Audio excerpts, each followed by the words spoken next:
Thanks for joining us for Political Talk on another PolitiPod Live. I'm Tom Bickle, And I'm Matt Nisanoff. here to discuss current political events. Tonight we'll cover shootings, alligator Alcatraz, torture accusations, COVID impact, Wisconsin Badgers U, ICE, Trump dump. We'll also have our segments on the media and international news. But we'll start with... Oh, shoot. The shootings have happened recently. Word on the Brown University shooting. I'm sure you've heard about this already. And there were two people who were killed in the Brown University shootings. There were two people killed in Brooklyn at a recent shooting. And then the Hanukkah shooting down at Bondi Beach in Australia. And we're seeing that... I wish I could say it was a reemergence of this issue, but this is happening so often, so many times a week now, that it is just par for the course, I'm afraid. We should see, with all these concerns that are popping up and the potential release of we're reaching the deadline for the release of the Epstein files from the government, we should be seeing a war start any time now. And the U.S. is certainly getting things in line down in Venezuela. With another oil boat was seized, and there's also been claims that fentanyl is coming from Venezuela. Now, there's a lot of stuff coming from Venezuela, and there's also a lot of fentanyl in certain parts of the United States. But the problem is they're not really connected. The fentanyl is not coming from Venezuela. So this whole thing where there was an announcement of fentanyl being a weapon of mass destruction in order to justify the Venezuela adventure, call it Trump's folly, just is once again, just like with Iraq, it's just a couple of words they think will help them sell the idea. And so here we are. Who's really scaring people with violence again? What do you think, Tom? Well, I mean, you covered a lot of ground, from shootings in Australia and America to war in Venezuela. Yeah, a lot of shooting, a lot of shooting involved here. I mean, the shooting at the Bondi Beach. All of these are their own. They're all an hour's worth of media for discussion and pulling apart and things and examining. But that one was, I mean, from the heroics of not just one person, but three people or more to try to stop these shooters. Two people lost their lives, which I didn't hear about as quickly or see as often touted, is the older folks who tried to challenge one of these folks with a gun, and they eventually lost. And it's very sad. And their heroism should not be diminished.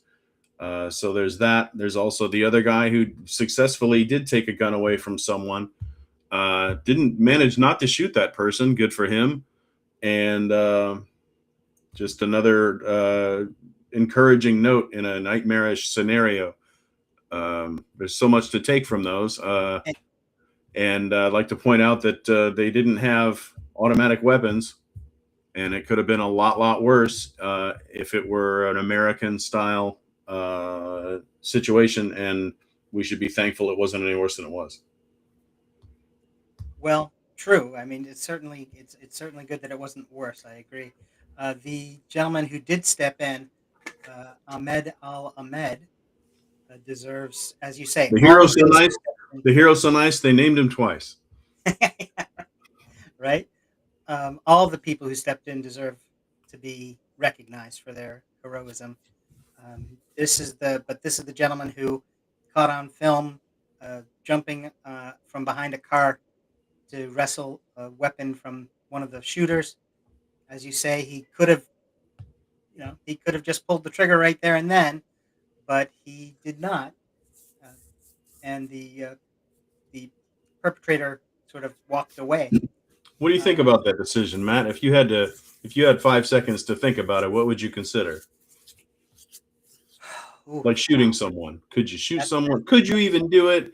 Are you worried about the legal ramifications? Are you worrying about getting shot by the police because they show up in a split second and think you have a gun? I don't know. Is any of that bear for I'll you? be honest, I certainly don't think about that. I certainly don't think about the repercussion of police or other things. I think in the moment you're so, uh, and I would be so hyped up by the situation, the adrenaline would sort of, I assume, kick in that kind of Sure, thing, and I I I almost wonder if he just didn't know how to work the weapon. If it was more that he just grabbed it and maybe. pulled it and was like, "Oh, okay, I've got this thing now," Yeah, and wasn't wasn't clear on, "Oh, okay, I can just do this." Um, so the shock of the moment, and you even see him. He does point the gun at the guy to scare him off, yeah, but then in the next 2 minutes, or within the next, I don't know how long, 30 seconds or something, he sort of like raises the gun to show someone, yeah, that he's not the guy. He's not the guy. He's yeah, like, okay, I'm putting this down. So maybe the police, maybe that was the police, or maybe that was somebody else with another weapon. yeah. But I would, um, I'd certainly expect that it was just that I would be over, you know, overstimulated in the moment, and that would make the judgment for me whether I was Mm, able to be capable of then pulling a trigger or just, not knowing what to do next. interesting. Um, Yeah, You said I so. honestly don't think that it's not that's not a thinker. In the situation, you're not going, well, now I wonder there might be repercussions. There might be legal repercussions of this. I gotta No, really give I this some hear thought. you. I hear you, and I had similar thoughts. But honestly, when I first saw that footage, that's what I thought of in the first 5 seconds. I was like, A, is the guy a threat? Do you have to shoot him? Okay, no. B, are you, maybe you're seen a lot of Rambo movies, or you feel maybe he's shot somebody you care about or scared somebody you care about. Maybe you want to get a little revenge while the getting's good in the heat of the moment. But after that, I thought about, what would that do to him psychologically? Uh, I like to think that I could plug a gun wielding maniac and not suffer from it, but who knows? You don't know until it chooses you. I suspect, and a lot of people. I mean, you see people in the military with a lot of uh, regrets and issues upstairs and things like that. Those things wear on a person. It's not free. And other people blow people away and probably don't, miss a minute's sleep. But I thought about that. I thought about legal ramifications. Anybody who's had to consider getting in a fist fight, you got to think about getting sued or getting injured. I mean, those are the two.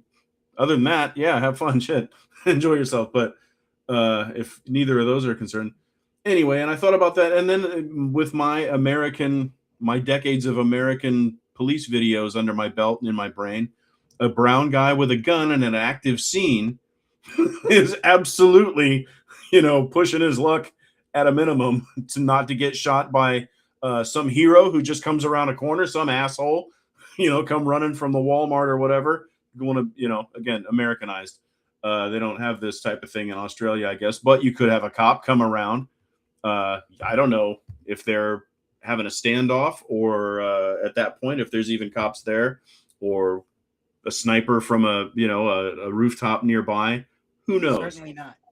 And It's certainly not. Look, and these this guy and his son were able to kill 15 people and wound 40 others. There was not somebody on the scene ready yeah, for them. There was yeah, I not a guess so. sniper hiding out. There was Okay, not a well there you cop go. that walked around the corner. I didn't have Um, any context for the video when I saw it, so right, right. but and I'd like to say I've had adrenaline rushes like that, and your brain is a potato. There's not a but what it does do a lot of times is you can hyper focus, and if you hyper focus on the right thing, and you go tunnel vision, but at least your tunnel is pointed in the right direction.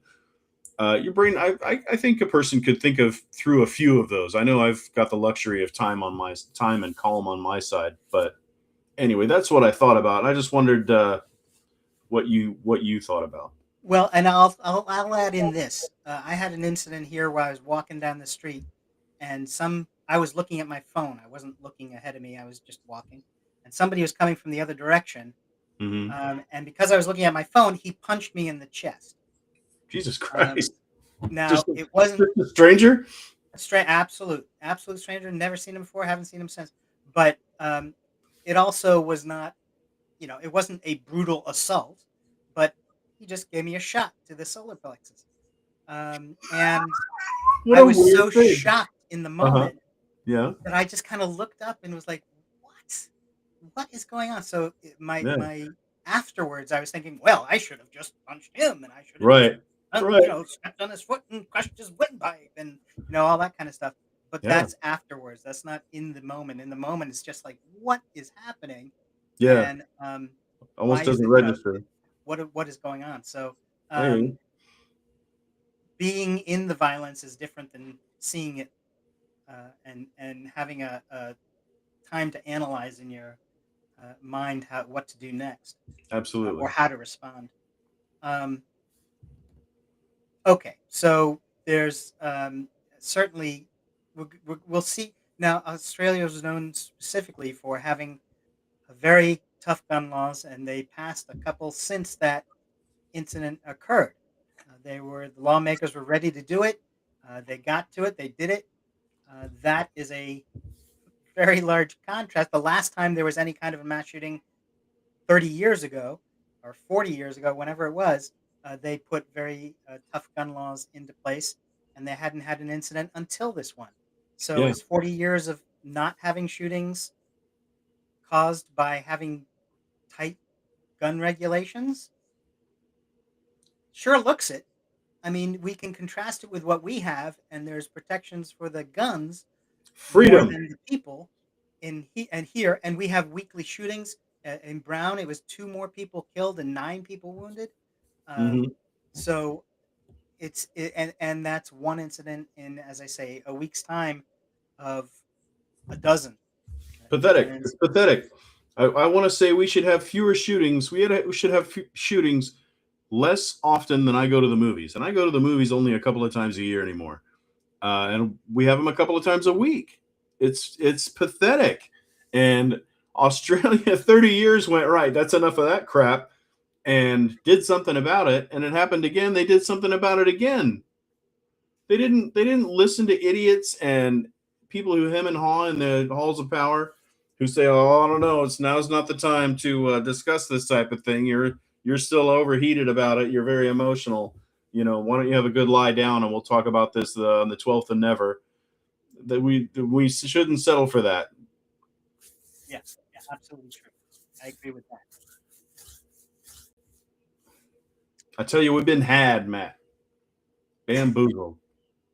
There you go. Too true, and especially with you can't talk about it now. It's too soon. Right. You can't talk about it now. Well, Now's not, not only now's not the can time. you, but you damn well better. Um, How pathetic, though. How sad are we as a people that we've been able to just someone can just grab us by our pretty little head and go shush shush shush shush shush shush shush shush shush shush, and we fall back to thoughts and prayers. Now's not the time. Thoughts and prayers. Now's not the time, and we just go for it. We get bad. Shame on them for pulling it on us. Shame on us for falling for it. I'm not. I'm dissatisfied with it, Matt. Too true.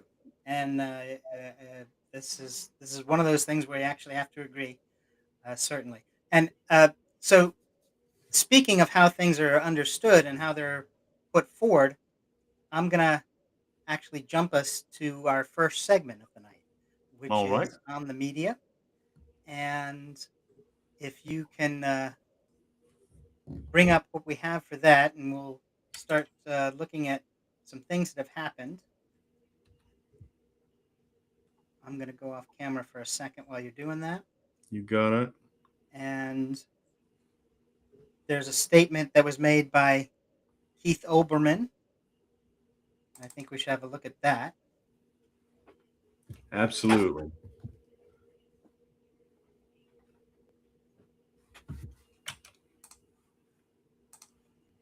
Queuing that up.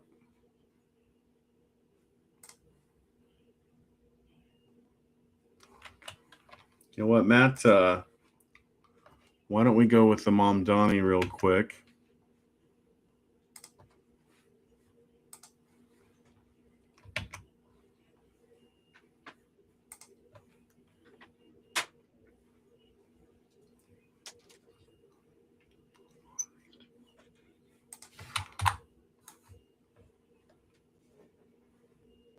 Did we have Keith? Momentarily.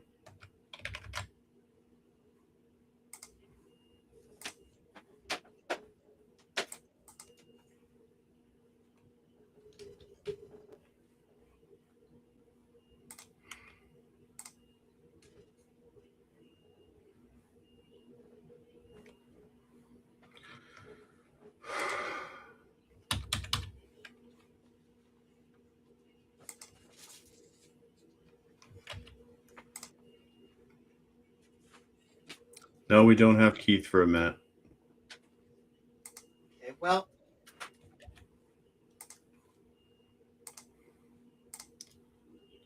Technical difficulties. Please stand by.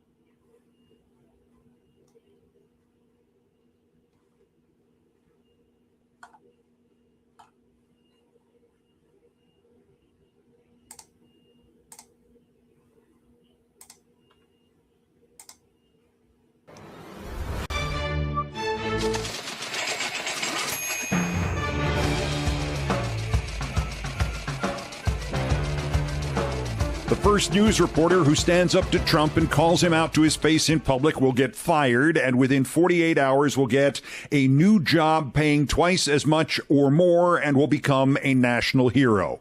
America is crying out for somebody to take the risk that isn't really a risk and tell him to shut the hell up and tell him to F off and tell him to shove his threats and stochastic hints at destruction and violence and his A+++ up his ass.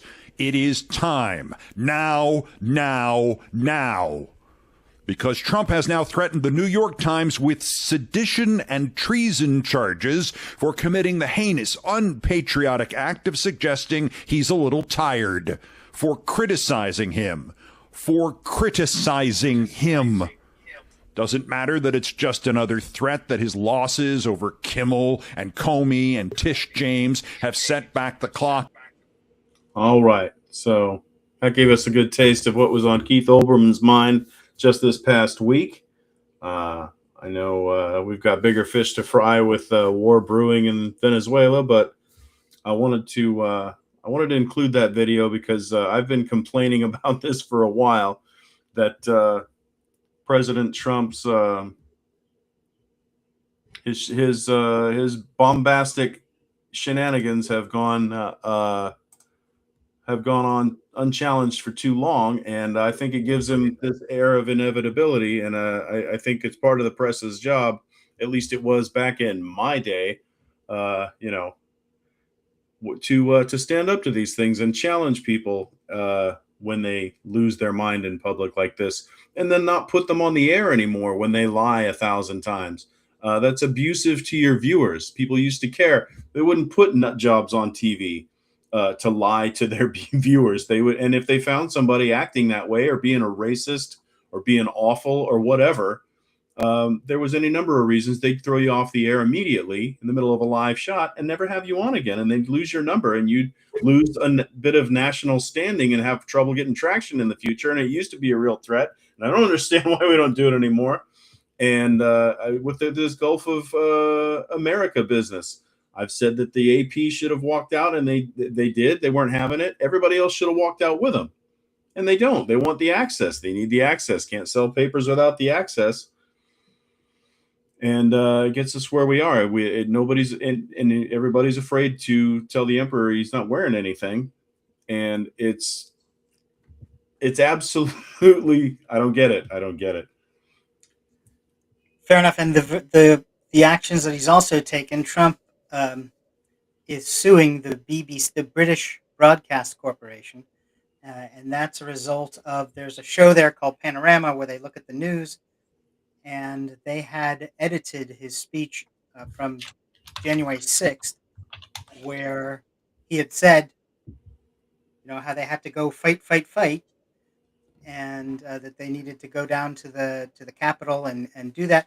And he did say the things that they had in the clip, but they were one thing from sort of the beginning and then one thing from the end. So the complaint was you misrepresented what I said by the way you edited it, and they have accepted that that is the case. I mean, they could argue that they were just showing a summary of what he said, but they decided to say, no, you're right, we were wrong, and they've removed that portion of that show from the rebroadcast. And now he's saying, I'm going to sue you for $10 billion for the mistake, for the bad editing. The BBC has said that they're not going to back down because of this, that it's kind of ridiculous, a ridiculous threat in the first place. So they're certainly not going to back down, certainly not going to cede to it.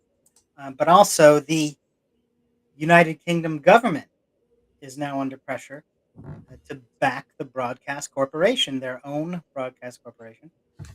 Will they? Will they stand up? Or are they going to be like the American politicians who just sort of say, well, that's the guy, we can't say anything bad about him, and he's allowed to do what he wants to do, and gee whiz, I wish he wouldn't, but there you go.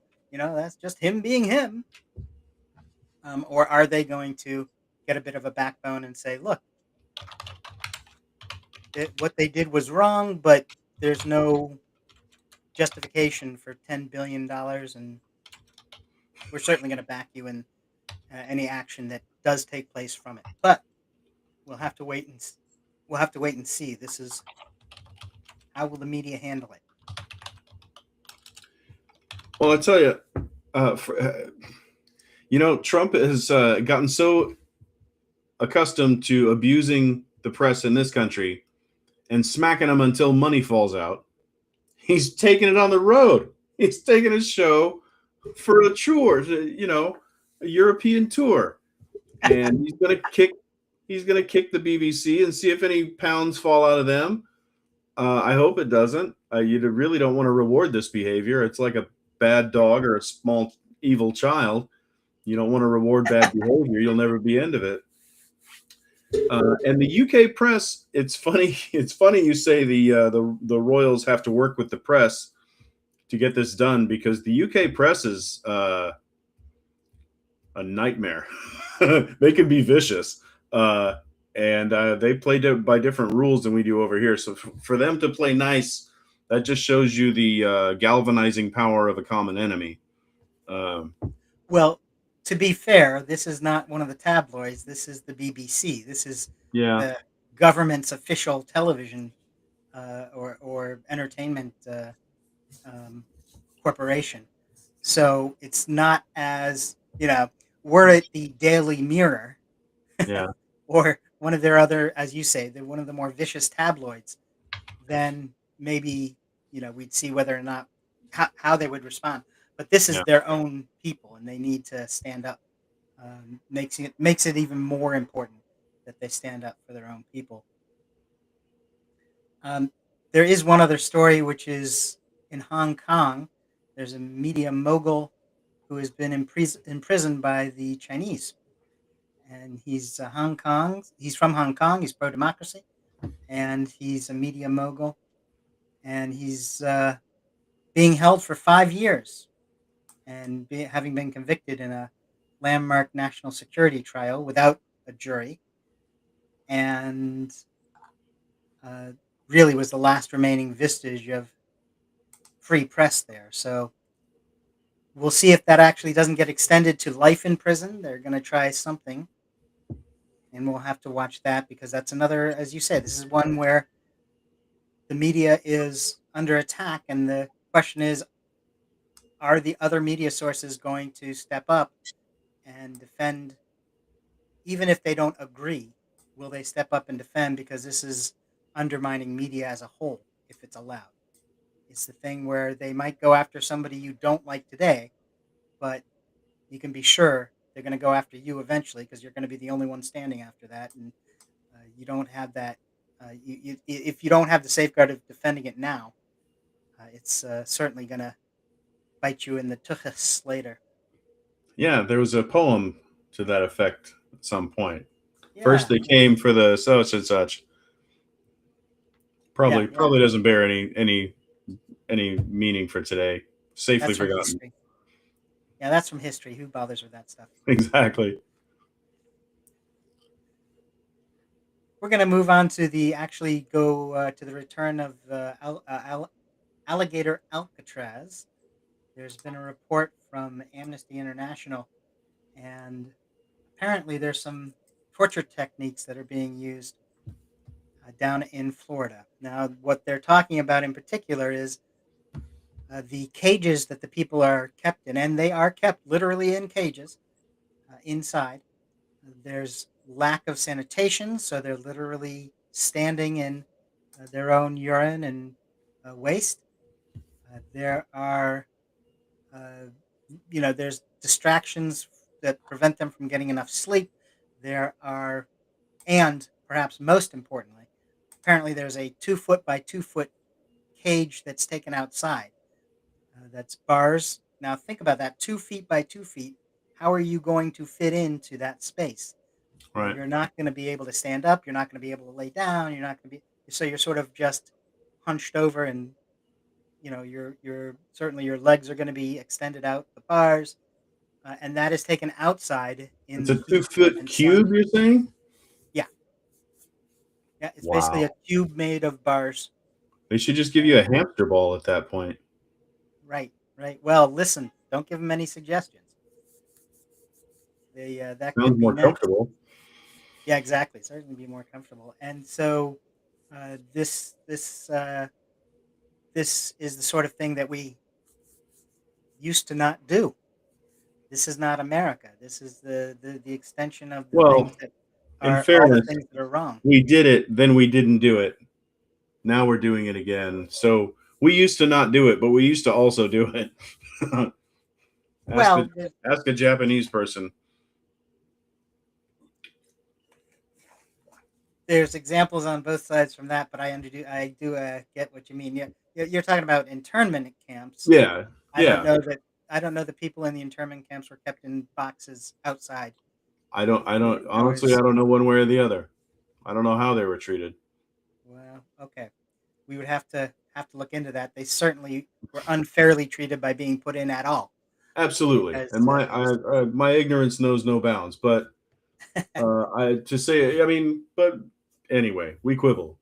right. But there is an issue, and that needs to be addressed, and we need to do what's right by what we say, as well as Horrible. do the right I can't thing. imagine perpetrating this on people. I can't imagine doing it and then not suffering, consequences for it. Yeah. And then there's and DeSantis, Ron DeSantis, is the governor of Virginia, of Florida, where this is taking place. Um, he holds a press conference after this document is released by Amnesty International. And what does he focus on? Talks about the dangers of AI. He's very concerned about it now.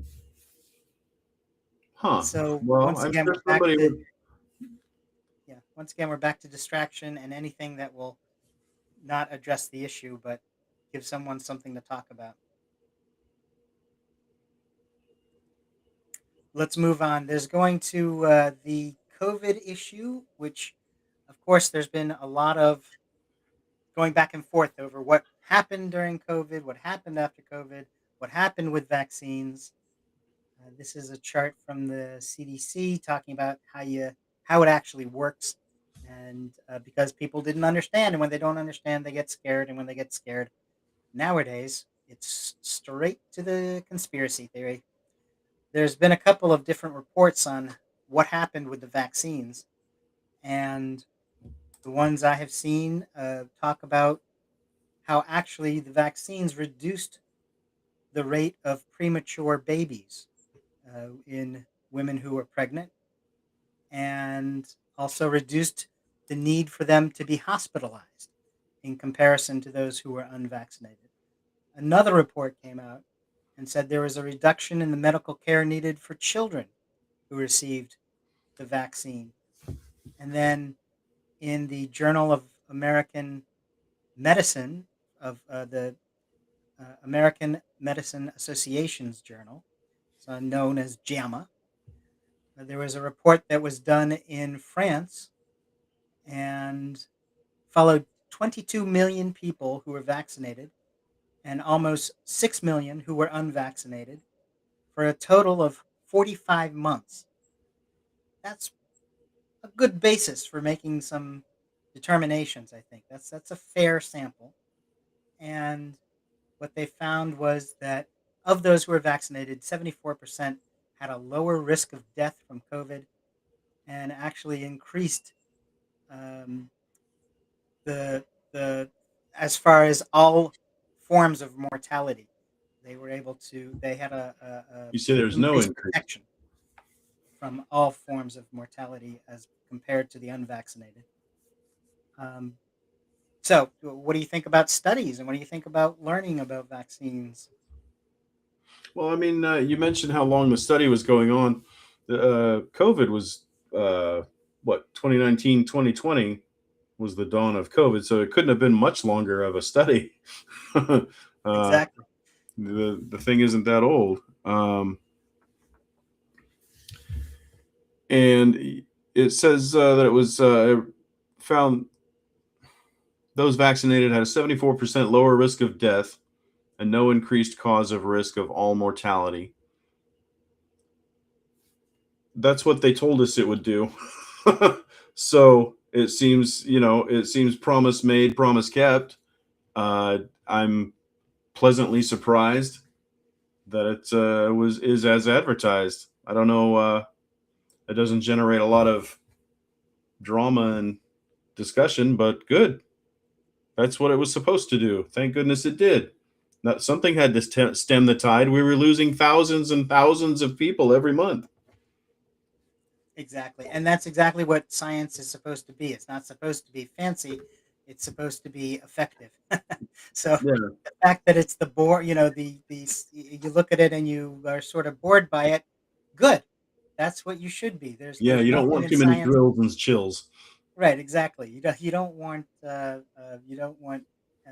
excitement coming from your medical analysis.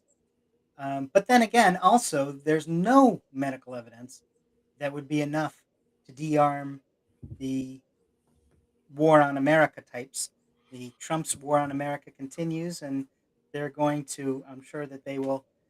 RFK or somebody from one of his new committees will come out and say that there was a disaster and that there really were secret deaths by the millions. And uh, this is like with the weight loss issue when Dr. Oz got up and said, you know, we're gonna not only have the weight loss stuff, but we're gonna have it, and it's gonna cause. It averaged out to be 400 pounds lost within a per, year of per every person. single American. Right. Man, woman, child, fetus. Absolutely. Exactly, exactly. Now, you know, it's so outrageous, but of course, it's exactly what they will say, and they will not back down from that, and they'll say that they have proof for it, just like Trump talking about reducing the cost of medicines by 1,500%. Why Of not? course, you can reduce prices by 1,500%. So you can lose 400 pounds between now and next November. I mean, get on that already. What's going on? Yeah. So for some reason, these people don't have any credibility. I don't know why. I don't know where it went because Their data is rock solid. Exactly. Let's move on. We're gonna move on to Wisconsin and some things happening there. Oh, look at that, a badger. Let me badger you with this. Uh, the Trump lackeys who misled Wisconsinites to file as presidential electors in the 2020 election are about to go back to court. I believe it's Jim Tropis and, of course, perhaps the best known Kenneth Cheesebro and Mike Roman. Am I pronouncing that Yeah. correctly? Yeah. Cheesebro. Well, And opinions vary, but I think it's cheese, bro. Yeah, I think so, and perfect for Wisconsin as well. So, and One Mike brain. Roman, they told a group of fake electors to go ahead and file a paperwork saying that they were the legitimate electors from Wisconsin, although Trump lost, and to file it with Vice President Pence and let him take care of it from there. And now that it's worked its way through the court system, they're going to go back to court now, and we'll see if this is a step towards accountability finally for what they did. And it's also happening at the state level. That's an important point because that means no presidential pardon. Presidential pardons are for people who are convicted of federal crimes, so they're not going to be able to rely on their friend in the White House. Now, the electors themselves are not facing charges. It's just the three people who are trying to defraud the people of America out of a free and fair election. Right. So that's a very positive thing. Allegedly, Indeed. and that's so that could be a big step towards some fairness and accountability, and we'll have to keep an eye on that story. Also, in Wisconsin, there's been opening statements to a Judge Dugan, those accused of distributing official official Department of Homeland Security removal proceedings and knowingly concealing a person from ICE in April, who has since been deported to Mexico and pleads not guilty and will be facing up to 6 years. So that's a case once again where it could be actual accountability, and so the although the system moves slowly and certainly not fast enough to take care of everything as quickly as we want to see, there are things that are happening that are good news for America, for accountability. What do you think?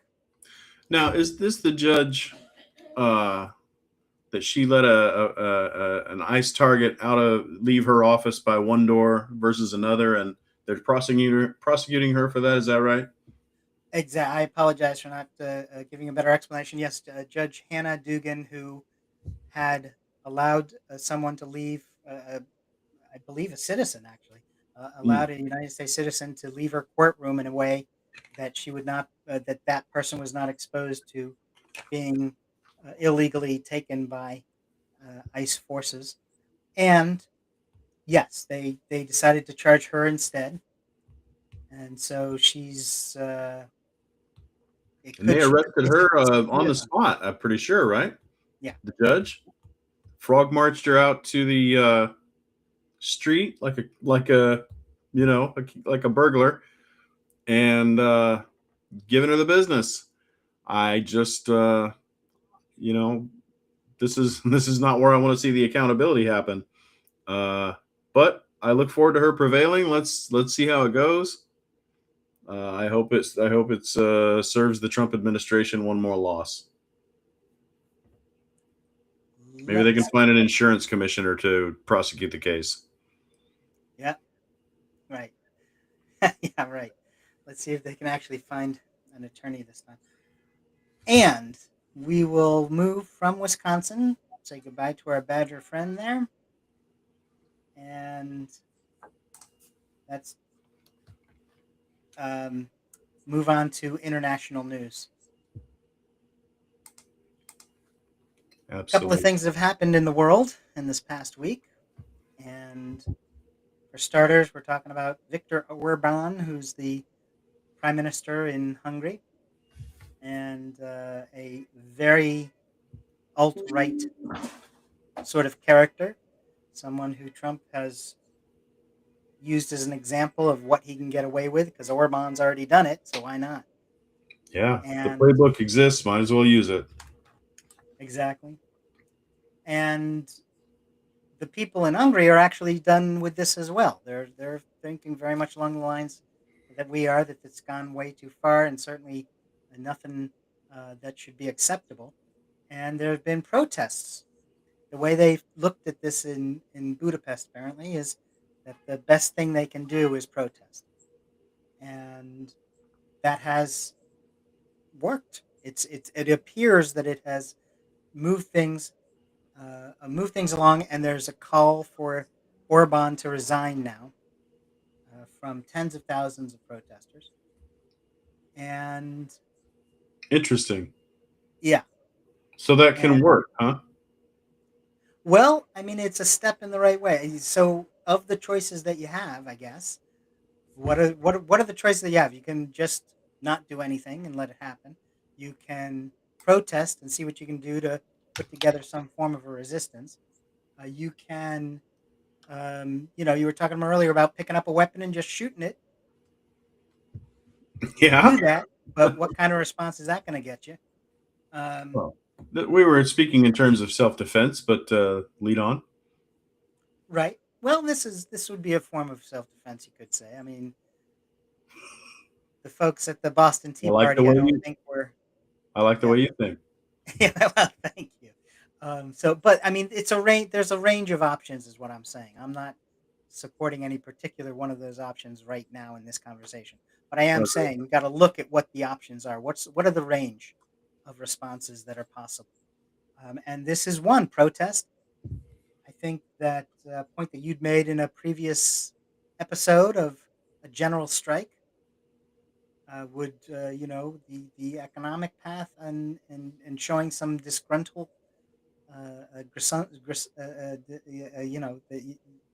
showing acting on it instead of just talking about it Absolutely. is the sort of thing that actually gets a response. And so here, the people of Budapest are doing one of those. They're protesting and they're saying that he needs to resign. And that's from a guy who's been autocratic for a number of years now and been able Yeah. to get away with it.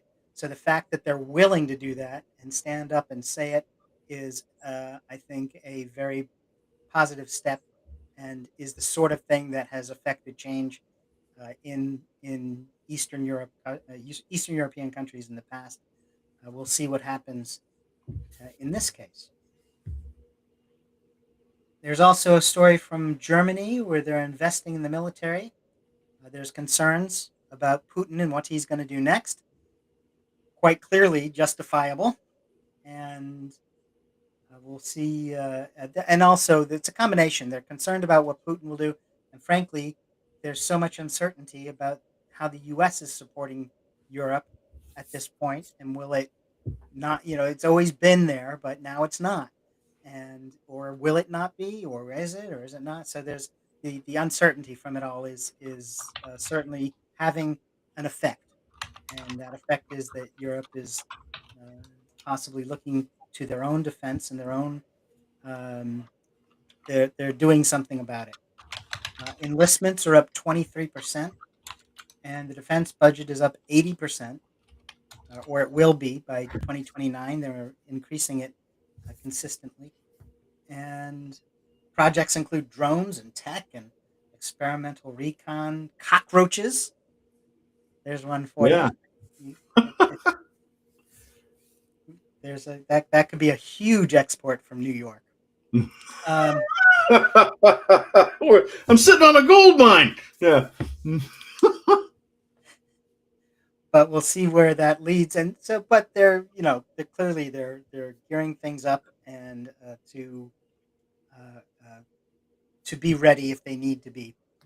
There's a German startup called Swarm Biotactics, um, and they fit Madagascar hissing cockroaches with tiny backpacks carrying cameras Adorable.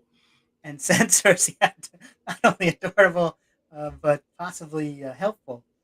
And so they have cameras and sensors, and they do basically both military recon and search and rescue. So they can help find, what if there's people, they can help find How? them. Fascinating story. How do you get them to go anywhere useful? Where you want them to go? Are they dead inside? Are there? Is there a? I don't know how they do that. Yeah, I assume that it's a matter of. I do not know the answer to that question. I assume that they mean that it's not just one cockroach, that they're doing this with a Sure. number of them and then sending them out and saying, "What do you see?" Yes, That the they sending them monitor the out part I'm areas. interested in. Maybe they drop them from a drone and wherever they want to infiltrate. Because I can't imagine you driving a herd of cockroaches, across hilltops and ridges until you get to the secret lair and then inside. That seems a little specific. I don't know. It's the practical part that fascinates me. We'll have to look into that. We'll have to make that Right? a future story right here on PolitiPod Live. Find out about the pyrotactics of the use of cockroaches. That's right. Cockroach spies. um, in other world news, there's Ukrainian President Zelensky, and apparently, as part of the negotiations to end Russia's invasion, they are talking about the Ukraine dropping their bid to join NATO, um, which they want to trade it for some legally binding security guarantees from the West. I think part of the problem is they have had that already. The United States already promised them that guarantee, or made that promise a long time ago, What? but didn't. How do we keep screwing our allies? This is common interests, man. These are these people gave away all their nukes, and we said, "Don't you worry, we got your back." Yep. Russia's crawling up their hiney hole through Crimea, and we're like, "It's fine. You don't need nukes. Aren't you glad? Aren't you glad you made that deal with us? Now we're standing here watching." Exactly. We'll be on this side of the bank. Watch though. They won't cross this. They Right? won't cross this line. Oh, this. I mean this. This This line. line here, yeah. This. Yeah. This Yeah. one. They're definitely not. Talk to me about old lines. This is talking about the now. Stay in the now. Yeah. It's pathetic. It's sad. How do we? Speaking of credibility, holy cats! Well, but and part of that thing of dropping the NATO bid is that they are rejecting the United States pressure to cede land, to cede the land that the Russians have seized. Yes, United States pressure to cede the land. What? We got. I don't care what Trump says. Zelensky has a winning hand, and we're not helping. We're not helping like we should be helping. Send in the cockroaches. Exactly. Oh, yeah. Europe. How about this? We're at a point now where we're saying, yes, God, hurry and arm Germany. Something's gone wrong. Yeah. Something's very different in the world. But the EU is stepping up to defend Ukraine, and they are being a counterbalance to whatever it is the U.S. is trying, Good. which is good. Yeah, exactly. Which is helping perhaps make things better. And although they are talking about possibly dropping their NATO bid currently, something else that has come up is that they would get increased or decreased waiting time to become part, that Ukraine would have a decreased waiting time to become part of the European Union. So there's things that. So EU, but no NATO. That's what's being talked about right now. Right. Now, that could change in a week, and it could be everything is in next week or everything is out next week, but that's part of what's being talked about currently, and we'll have to see what happens in those negotiations. But that's the latest that I have on it. Moving over to South Korea, you may know or may not know, South Korea investigators have said that the outed conservative President Yoon plotted martial law for over a year to crush liberal rivals. And he was hoping to provoke North Korea, so that would be restarting a war, and to seize total power. So if there was a war, then he'd have to be, emergency powers and would have to take over. So he'll be facing charges of rebellion. And so there's an actual action that's coming out of it and not just brushing it off or saying he was having a bad day or seeing what they can do to bury the mistakes of the opposition. They're going to actually do something about it. So well done, South Korea. Huh. You can punish former leaders for trying to seize power, huh? Instructive. Interesting. Write that down. Yeah, right. We'll have to see if that can be remembered. Speaking of distraction wars, we have our very own. Our distraction war with Venezuela continues while the Epstein files are due to be released this Friday. So far, it looks like Hegseth has attacked 22 boats with a current total of 95 people dead so far. The famous double dip video where a boat was Double attacked. tap. Double tap. Yes, double tap. What? You said double dip. Double. I apologize. The double tap. So what happened was a boat was attacked under Hegseth's orders. There were survivors in the water, and allegedly he gave the order to attack again, so that the survivors in the water would be killed. There's apparently a video of exactly what happened, and apparently he made a statement saying that they're not going to release that video. Don't know why. No real excuse for it, but we're just not going to ever see that. Or, I hope that we will. Perhaps with I time, suspect we might. Sooner than later would be really nice. But if you ask him, he says no. Well, I'm exhausted from this whole thing.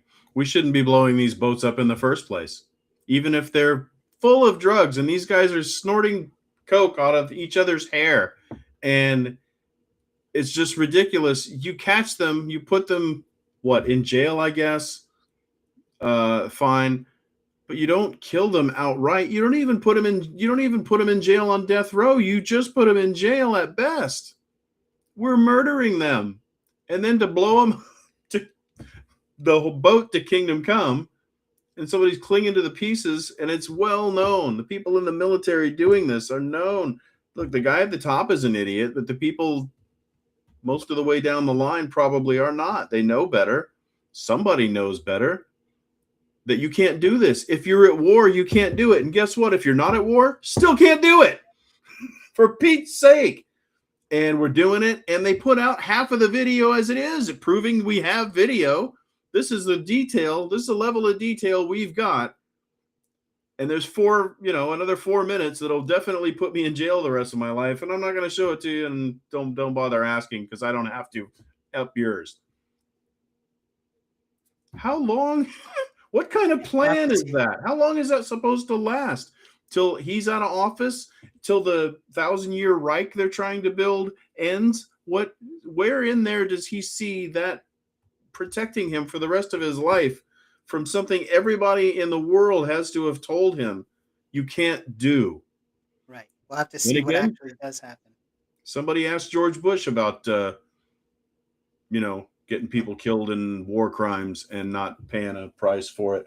I wonder how that feathered the nest for what came later. Right. And there's certainly plenty of examples in the past. We'll have to see what actually happens with that. And we certainly hope to see that video sooner than later. Sorry? I say it's breathtaking. I'm still mad about it. Well, okay. One last item here for international news, and then we'll move on. It seems that with what's going on in Syria, there's been another development, and that is that the Israelis have started to move troops from the Golan Heights, which is a disputed territory in the north that's right either on the edge of Syria or some would say is part of Syria. And they've started to move troops into parts of Syria. I'm sure it will be fine. What could go wrong? Really? No problem. No problem. I tell you, We'll the see what people of actually this administration, top notch. Every single one of them haven't missed yet. Perfect. Let's move on. We've got one or two more things to cover. Um, First and foremost is ICE. Yes, baby. And this also refers to something that we had discussed in a previous episode, and you had mentioned the statement that Mayor-elect Mondami had made about ICE and knowing your rights. I thought it would be a good idea to have that actual video so we can see what he says. Terrific. So if Shall we you roll it? can bring that up, I'd appreciate it, and we'll see. Got it. Last weekend, We'll ICE actually see attempted what to he raid Canal Street and detain our immigrant neighbors. As mayor, I'll protect the rights of every single New Yorker, and that includes the more than 3 million immigrants who call this city their home. But we can all stand up to ICE if you know your rights. If you encounter ICE, these are the things that every New Yorker should know. First, ICE cannot enter into private spaces like your home, school, or a private area of your workplace without a judicial warrant signed by a judge. That looks like this. If ICE does not have a judicial warrant signed by a judge, you have the right to say, "I do not consent to entry," and the right to keep your door closed. Sometimes ICE will show you paperwork that looks like this and tell you that they have the right to arrest you. That is false. ICE is legally allowed to lie to you, but you have the right to remain silent. If you're being detained, you may always ask, "Am I free to go?" repeatedly until they answer you. You are legally allowed to film ICE as long as you do not interfere with an arrest. It is important to remain calm during any interaction with ICE or law enforcement. Do not impede their investigation, resist arrest, or run. One last thing. New Yorkers have a constitutional right to protest, and when I'm mayor, we will protect that right. New York will always welcome immigrants, and I will fight each and every day to protect, support, and celebrate our immigrant brothers and sisters. Well, fantastic. I gave Mr. Mondani a bit of a hard time in my spontaneous editorial. But and that's good advice. Yeah, if you're indoors, stay indoors. You can, unless they have it signed by a judge. And they never seem to. I never see anybody. I never see them show anybody. Oh, right here, judge's signature. It always seems to be just little pig, let me in. I'll huff and I'll puff and I'll kill all your family members, drag you through this. But yeah, the point I was making, and I'm sure in my shrill tone, was that he's talking about the right to remain silent. And they're beating the hell out of people. They're breaking their shoulders. They're running them over with trucks. That doesn't get any easier to say. Anytime I say it, it doesn't wear off. They're sicking dogs on them. They're lacerating people. They're tossing them into cages. Medication, doctors' access, lawyers, Congress people, none of that. They're up to their ankles in their own pee and poo.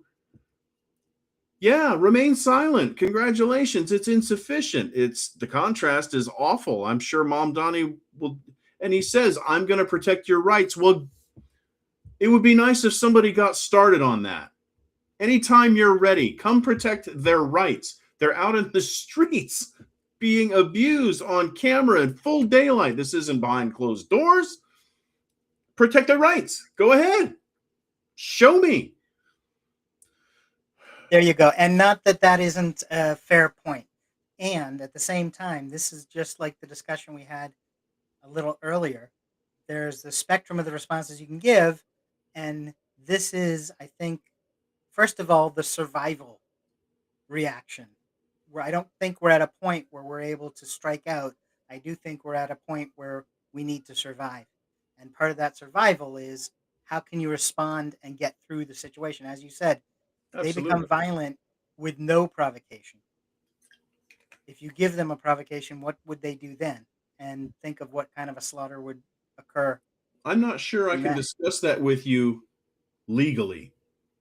I'm not sure what that would be, what that would look like, but we should have that discussion. I think I'll tell you what could happen in a perfect world. Google and Apple could put that app back on their app store so that people could coordinate their communication and their movements, so that if you see a patrol of 6 ICE people come stomping into your neighborhood, maybe 100 people show up and exercise their right to protest. No violence, right? No trouble. You don't get in the way.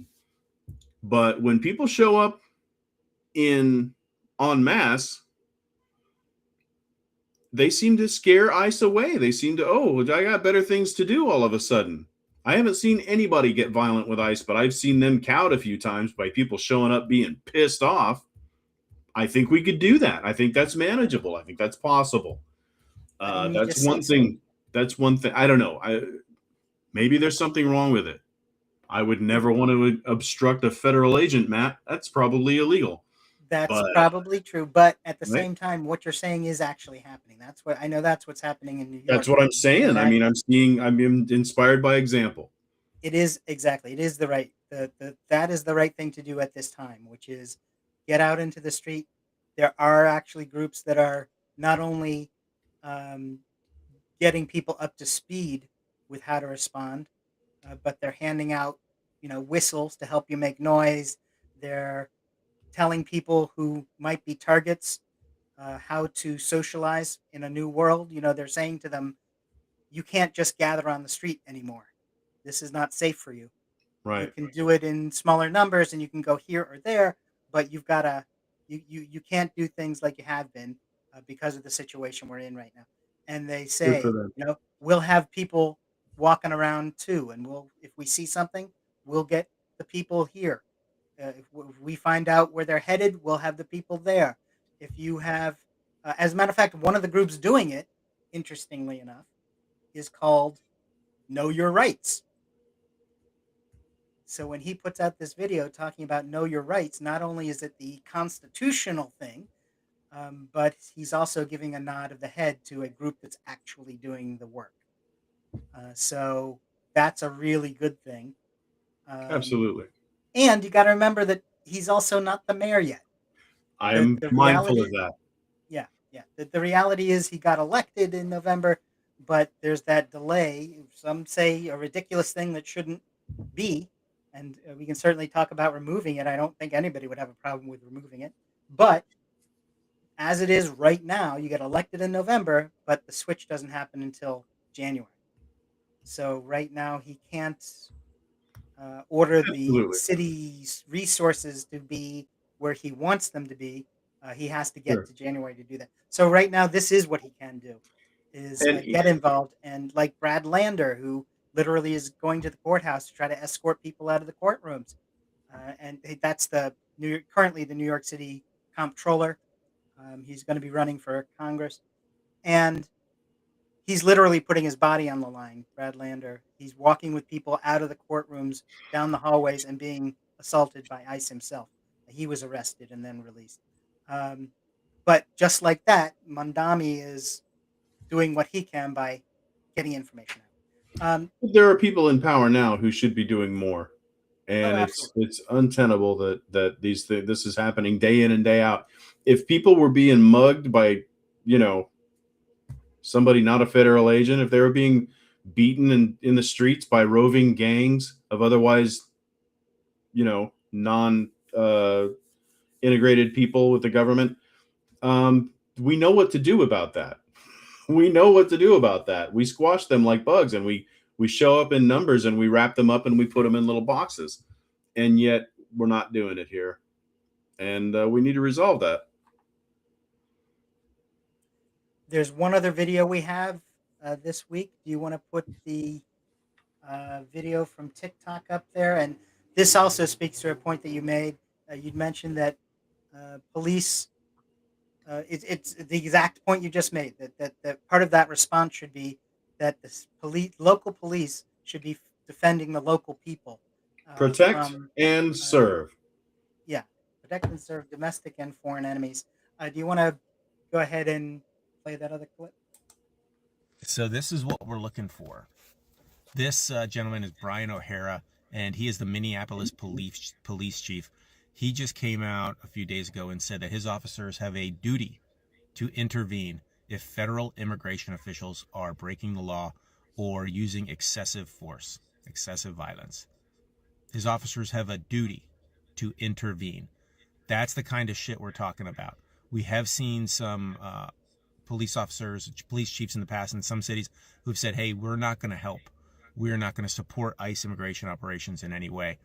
This guy coming out and saying that they will uphold the law and protect residents of their towns and cities, Minneapolis, that's what we're looking for. That is the motivation that hopefully spreads like wildfire to all these other towns and cities. Your job is not to roll over for these people who are assaulting individuals, members of your towns, members of your cities in the streets. Your job is to protect and serve those individuals. And so I hope this takes off. Minneapolis has been standing up in other ways too. I believe the mayor, Jacob Fry, I think his name is, said that all, federal, state spaces, garages, vacant lots, everything are off limits for staging ICE operations. The police obviously are not going to support them. And as mentioned, Chief O'Hara has said that it is the duty of his officers to intervene if they are breaking the law or using excessive force. So I think he even came out and said, find another job if you don't want to work with me on that. Find another job if you don't want to intervene and stop these ICE Stapo guys from doing what they're doing. That's the kind of shit. We want the people who are supposed to protect and serve to stand up and get counted, because the kind of stuff that you're seeing online and hearing about, that is way too fucking far. And U.S. citizens on top of that. I mean, human beings in general, but they're not even playing around anymore. They are running full bore with this whole Supreme Court arrest people by appearance and language and what jobs they're working kind of bullshit. That needs to stop. And so good on Brian O'Hara for doing that. We need to protect some human beings. And so, yeah, keep it up. Amen, brother. Well said and well said. There you go, and that's exactly what you were talking about. And there's also another example where DHS has arrested over 4,300 people in Operation Midway Blitz. There are students over in Chicago who are doing what they can to respond, and they're collaborating with independent and legacy newsrooms to share enforcement data and to track ICE raids and via Google Maps, and to verify agent sightings and get photographs and witnesses. There's a number of states that have included on their websites a way to report what you see. That's all evidence that could be used later. So you're absolutely right. There is a response needed, and there is something that is happening, although it is only what we can do at this point. But it's out there, and it's happening in different places. He mentioned Minnesota. We just mentioned Chicago. Got a couple of things going in New York. So wherever they show up, there's some sort of a resistance and some sort of a response. Let's, because of the time, I think maybe we should just hop right on over to our Epstein count-up, and we'll look towards the days since the unredacted Epstein list has not been released. Right now it's at 3,837 days and counting. There's supposed to be something released on Friday. The documents that were requested by Congress and signed into law by the president. We'll see what that is. We should see it by Friday. That's when the due date was. But as we all know, there are sometimes funny little delays that pop up last minute on that kind of deadline. Gets so complicated. So right. It could be too. We'll see. Maybe it will actually be released. Maybe there'll be one of these delays. But in either case, we'll have to see if it's actually redacted, or if there's big black marker crossing outs of certain people's names and perhaps certain particular evidence. But we will all keep an eye out for that. So right now we're going to say 3,837 and look to add 7 days to that in 7 days' time. Thanks for joining us at PolitiPod Live for Political Talk. You're welcome to join us every Wednesday at 6 p.m. Pacific, 9 p.m. Eastern, right here for PolitiPod Live. If you want political laughs, you can join us and a half dozen of our friends for our monthly political comedy podcast, PolitiPod. You'll find that at soundcloud.com/PolitiPod. This is Matt Nisanoff And I'm Tom Bickle. saying good night.